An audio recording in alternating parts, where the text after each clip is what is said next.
Minister, there was a debate here last night in the closure of 159 plus post offices in rural communities. As reported all over the country, there have been very large angry meetings in response to these proposals, and communities are opposed to these closures. Now, Minister, similarly, in Dublin City and the Greater Dublin region, there have been very large angry meetings in response to the proposed bus connects, aptly renamed bus disconnects. And these meetings have not been called by the NTA, they've been called by residents' associations, they've been called by councillors and TDs and advertised. So in Crumlin there were over 400 people at a meeting, in Swords there was over 400 people at a meeting, in Drimna over 300. Green Hills Residents Association have called meetings. Last night was Perrystown, over 150 people, with Terranure Road residents and Whitehall Road residents. The present cross-city buses have evolved over the decades through our estates and have created connectivity across the city. It's an excellent connectivity, may meander a bit around estates, but they connect the community, and that's the crucial thing. It's a public service for the public. This so-called plan for our bus services is a disaster. It means, for example, in my constituency that I represent, there will be a withdrawal from estates of bus numbers 18, 17, 150, 123, 122, 68, 69, 13, 9 and 15A. Hospitals are losing their connectivity. 27B and the 17A have been withdrawn from Beaumont Hospital. The 123 has been withdrawn from Jamestown or James's Hospital. The 47 will not go by Vincent's Hospital. It will particularly affect older citizens, the disabled, children going to school. One particular school, Louise and Rathmines, and the residents have worked out that it will take 3 buses to actually get from their area to the school. People with knee problems, heart problems, lungs, visual impairment are going to be affected. Jarlath Walker said no one's going to be more than 400 metres away from a bus stop. Yet in Drimna, after a public meeting on Thursday night, we worked out that up to 40 to 43% of residents will not be within that 400 metres. There is a need for a review of our public transport in the city and outer suburbs. The aim of the review should be to increase, not decrease, services for local communities, and at the very minimum maintain existing services. The reality is the Dublin bus fleet has been cut from 1,160 to 1,000 over the last 10 years, and they're now carrying 27 million extra passengers. This review must be done with proper consultation with service users. There should be a full consultation with those who provide the service, not management, but those who provide and know the service. These are the people who would make very sensible suggestions as to how the service could be made more efficient and more suited to the needs of the communities. Minister, 10% of our bus service have been privatised with go-ahead, even though Dublin Bus tendered 5% less. There's going to be a new tendering process come into place, and there's a huge question that these new 7 spines are going to be used to tender out to private bus services. Private bus services don't want to know about routes going through estates with 10 people on them. I'm just going to finish on this. Minister, either you or your government, or Minister Ross, has the power to actually scrap this, and it should be scrapped. Either your government will stop it, or I guarantee there will be thousands of people on the streets with this, because people are very, very angry, and you'll feel it in your neck. Deputy Minister. Thanks, Deputy. First of all, I'd say the Bus Connect is one of the flagship investments that's going to be delivered by Project 2040 that was launched by Government earlier on this year, which is our 10-year National Development Plan.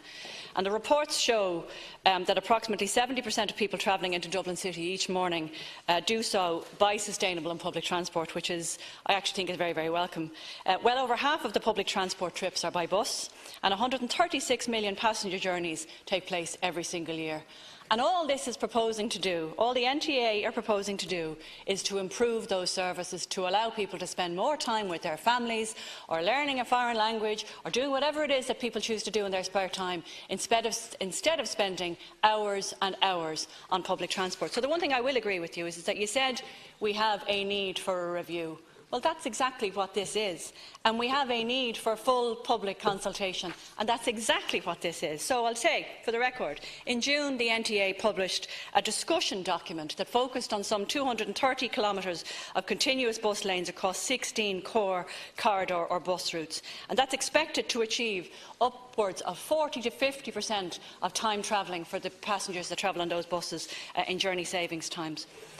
It's also noted, I think, that the routes and the options are indicative give at this stage, and it's for the NTA to conduct all of their public consultations meetings, which they're currently doing off the back of the public consultation report that they issued in July. They're having public consultation meetings up and around the length and breadth of the city, and indeed in my own county of Meath, where we have Dublin Bus looking after some of our residents.